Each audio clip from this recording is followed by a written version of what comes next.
It's beer o'clock on Real Ale Craft Beer. Today we got two beers to show you. One from Sharps Brewery, and this their kind of classic Doombar bitter or amber ale, as they call it. 4.3% ABV, 500 milliliter bottle, and you can see that kind of amber nectar there, can't you, in the bottle? There's the bottle cap. So look at the branding, and the reason why I'm showing off the branding today is this is slightly different.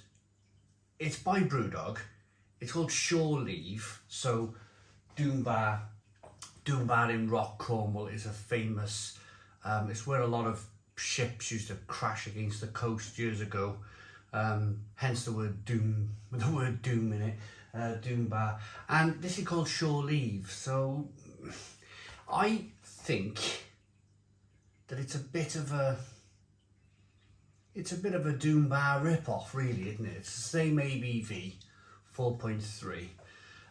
Amber ale again, but it's in the only difference so far is that it's in a dark brown bottle, and we got a Brewdog bottle cap. So there is, of course, there's a difference. There's not going to be. Brewdog would be silly to go up against, I think it's Molson Coors, isn't it? The own Sharps Doombar, and kind of completely, they haven't done an Aldi here and completely ripped off Doombar, because these things happen, don't they, with the discount supermarkets. At least they got a little bit of kind of pride against regarding the beer. But I think the other reason why they brewed this beer is because there's a big gap here for them. Brewdog, well known for their IPAs, well known for their pale ales, their stouts, and they've probably looked at the market and gone, do you know what? There's a lot of Fuller's London Pride drinkers out there, and there's a lot of Doombar drinkers, there's a lot of Worthington Cream Flow drinkers, there's a lot of Shepherd Neame Spitfire drinkers, Brains SA around my part of the world, and they probably thought, you know, we need to take some, or have a beer that at least is in that kind of segment of the market. So, without further ado then,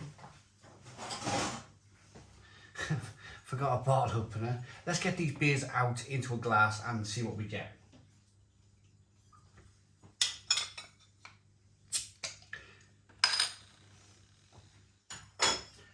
I picked the two beers up in Tesco. They were both around the £1.95 mark. So Brewdog have brought this new beer out. Well, it's been out a few months actually, I just haven't had a chance to get round to it yet. They brought this beer out in 2023 to even compete on price with the likes of Doombar and London Pride and whatnot.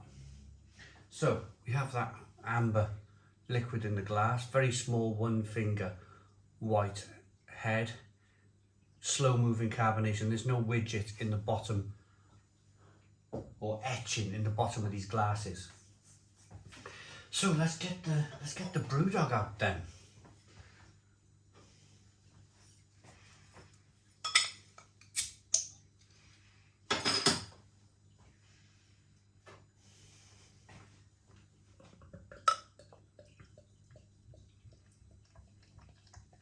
It's definitely a different colour. They've called it an amber ale, but they've definitely made it lighter in colour.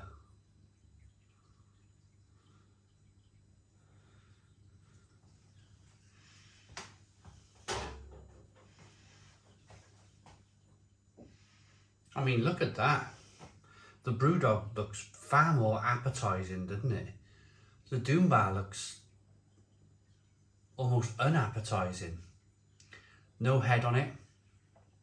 The Brewdog being slightly lighter, a little bit hazy, one finger white head. I mean, if you put these two beers on the bar together, I know which one I would be picking up, and I know which one 9 times out of 10 people will be picking up as well. They'd be picking up the Brewdog, wouldn't they? But let's get the aromas. Aroma on the Doombar.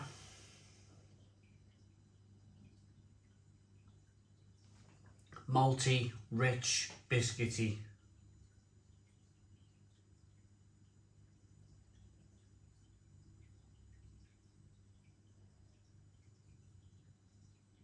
A little bit of berry fruit coming through. Let's dive in. Cheers, everybody.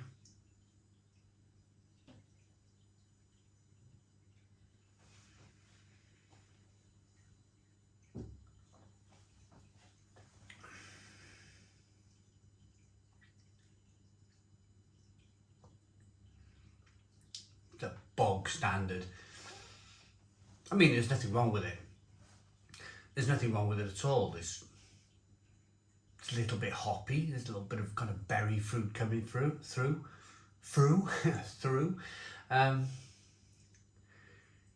Lots of malt character. A little bit of that kind of caramel flavour coming through as well.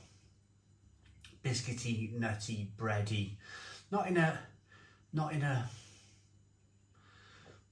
more in like a caramel way, more in a, like they've used some brewing syrups here to brew this beer.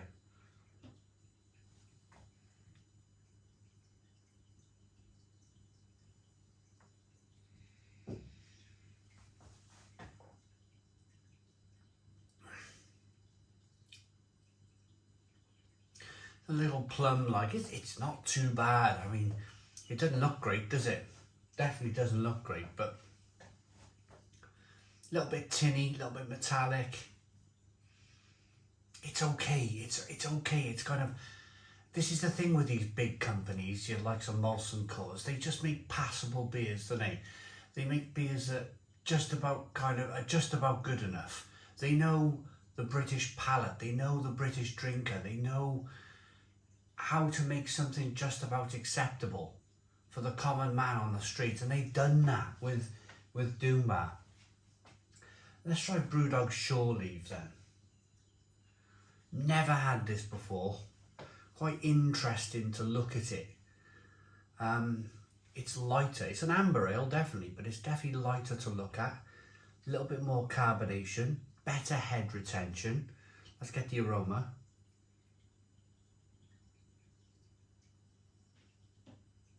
They put a Brewdog twist on this. I'm going to hazard a guess here and say that they might have used a bit of Cascade or something. A couple of American hops. So they kind of like a little bit of a twist on the British amber ale style of beer. Good on them for making something different. Let's dive in. Cheers, everybody. It is a little bit tinny and metallic on the aroma, though. It is a little bit musty and tinny, metallic like. Let's dive in. Cheers, everybody.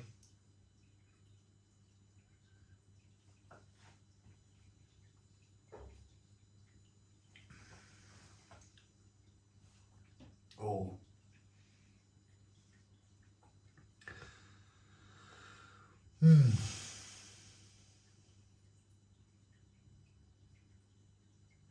It's a tough one, this, because it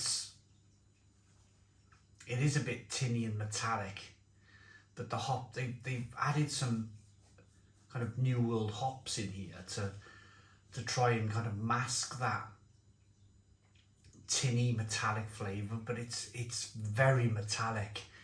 It's probably, I would go, now there's some beers that I know are tinny and metallic, and people seem to kind of like just get by with like, let's choose Shepherd Neame Spitfire Amber Ale. That's quite tinny and metallic in the bottle. Lovely on cask, but in the bottle, quite tinny and metallic. And this is kind of like that tinny and metallic of a Spitfire, but even worse, like it's quite overpowering, the metallic tinny taste.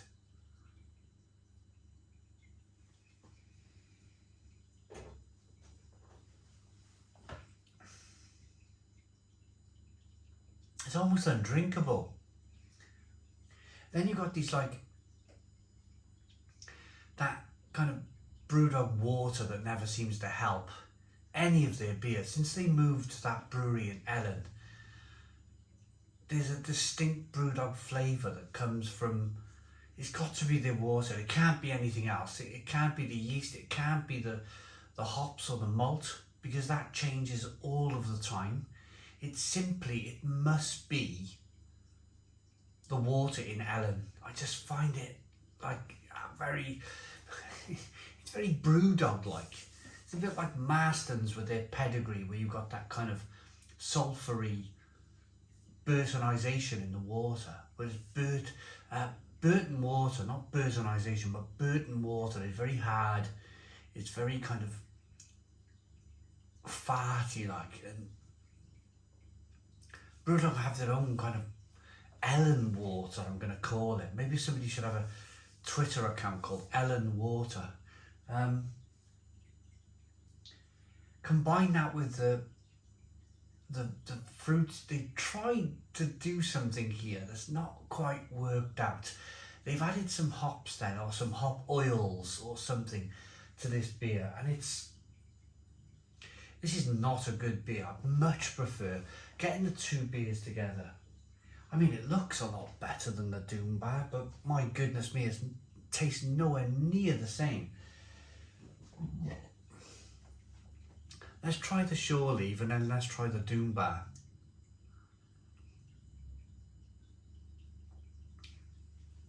Oh, terrible. Doombar.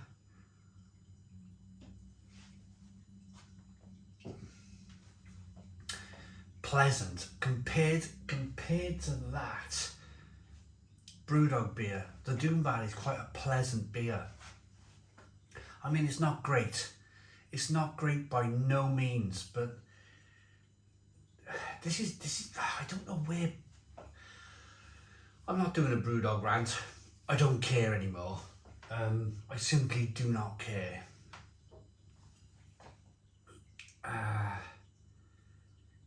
Ingredients: water, malted barley, yeast and hops. I can't imagine anyone liking this. I can't imagine anyone buying this from Brewdog and going, yes, well done guys, that's the way to go. That's the direction you want to be heading in. I just can't imagine it. I can imagine this beer disappearing from the Brewdog range in the next year. If I see this at the end of 2024, I will be very surprised. Very surprised. I think people are going to buy this once and they'll probably never buy it again. It's an awful beer. 2 out of 10 for the Brewdog Shore Leave Amber Ale. Tinny, metallic, Brewdog water, hop oils, just a mess, a complete mess of a beer. So the Doombar's the winner. I mean, it's never going to be a great beer. It never will be. It once was a great beer back in the 1990s.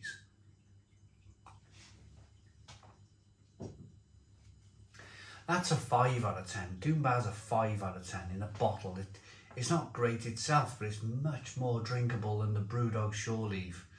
I hope you liked the video. Please put your comments in the comments box. Subscribe to our daily beer and food reviews. Give us a big fat thumbs up. Boom. Cheers.